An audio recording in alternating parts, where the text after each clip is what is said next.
hold.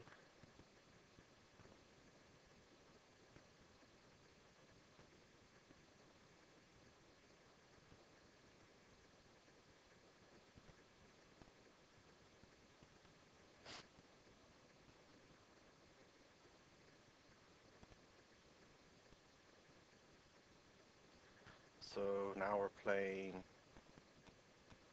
No Limit Hold'em. And the one thing that I've found in playing these mixed games, like the 7 game here on Full Tilt Poker and the 8 game on Poker Stars, what I found is a lot of the players are going to be halfway decent at No Limit Hold'em and Pot Limit Omaha. Really, where good players that are well rounded are going to make a lot of their money is in the off games. You like the Omaha High Low and the Stud High Low and the Stud and the Raz. I think for the well rounded players, that's really where a lot of your money is going to come from. Because there are a lot of players who are pretty good at No Limit Hold'em and Pot Limit Omaha who just assume that they're good at all forms of poker, even though they really haven't played, you know, much of it, or even studied the game. And I used to be like that somewhat. I think I mentioned it earlier in the video. Probably several months ago, I actually spent a whole month playing nothing but Raz and studying Raz, and was a member at the Stocks Poker Forum or poker site, and they have an instructor there who's a really really good Raz player and does a really good job of explaining the game. And I learned a lot from him and a lot from watching his videos and from the Stocks Poker Forum. And I actually learned a lot about Raz that that I didn't know. There's really a lot of nuances to the game. I raise it up with the King 8 suited. I really haven't been playing any hands, and it hasn't exactly worked out too well for me. I flop top pair. I think I'm obligated to at least take a stab at it here. Um,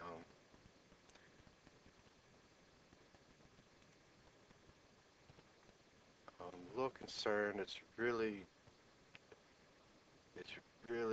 a pretty draw heavy board.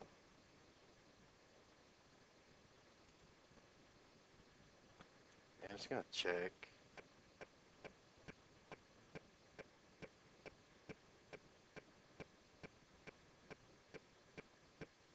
And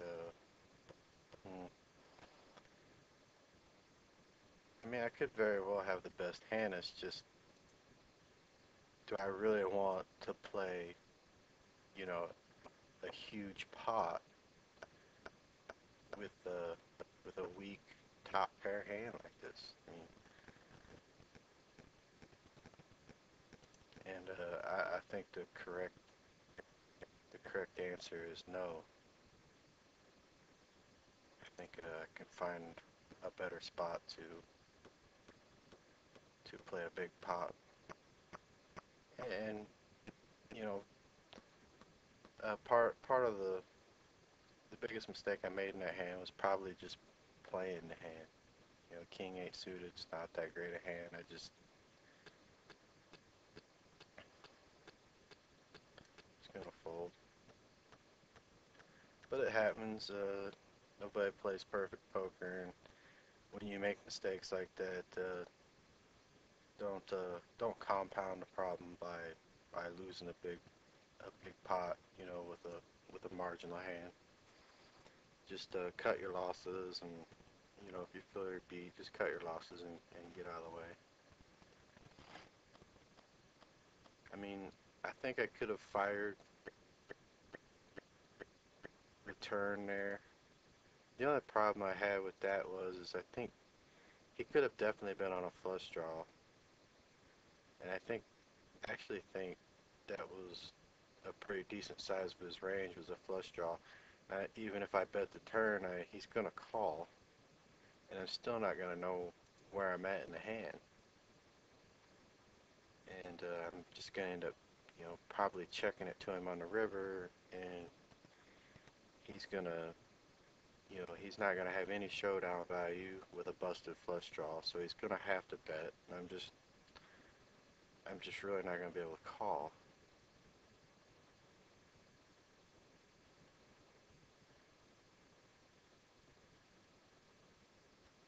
Mhm.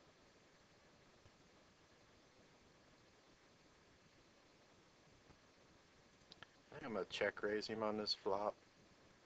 I think he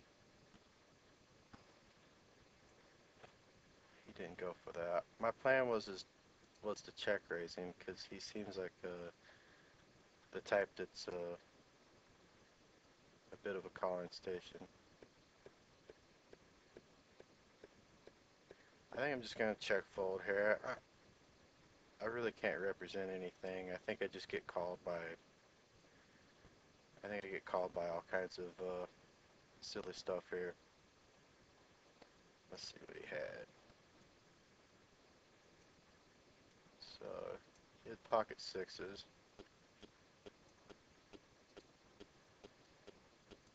and he didn't try to bluff me. So in a way, that kind of makes me think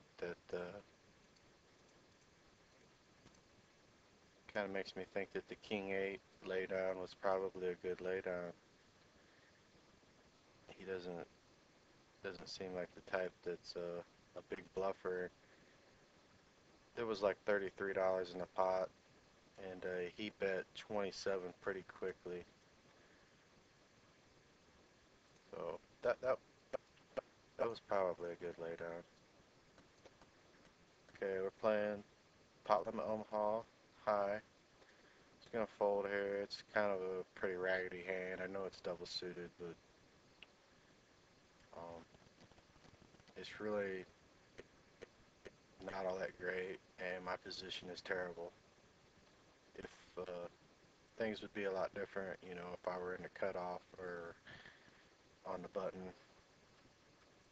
I think I struggled for a while when I first started playing Omaha. I was a break-even player for a long time, maybe even a slight loser.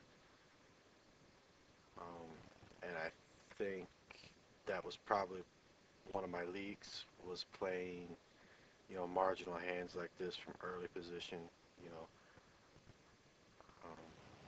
under the gun and under the gun plus one. I think I probably played too much junk.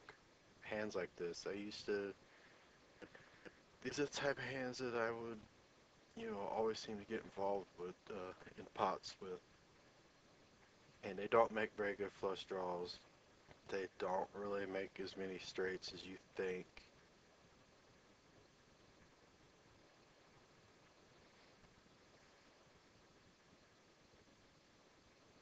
I think it's close, but I'm just going to fold.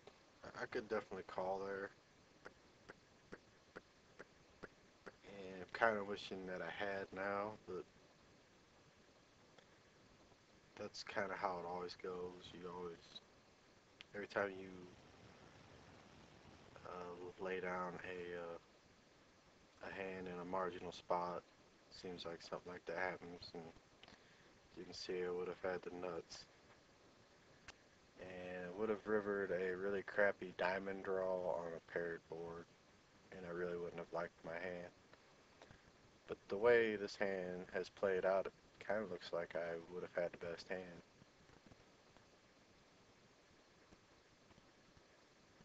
Yeah, he had a 7 high flush. Oh well, that's the way it goes sometimes.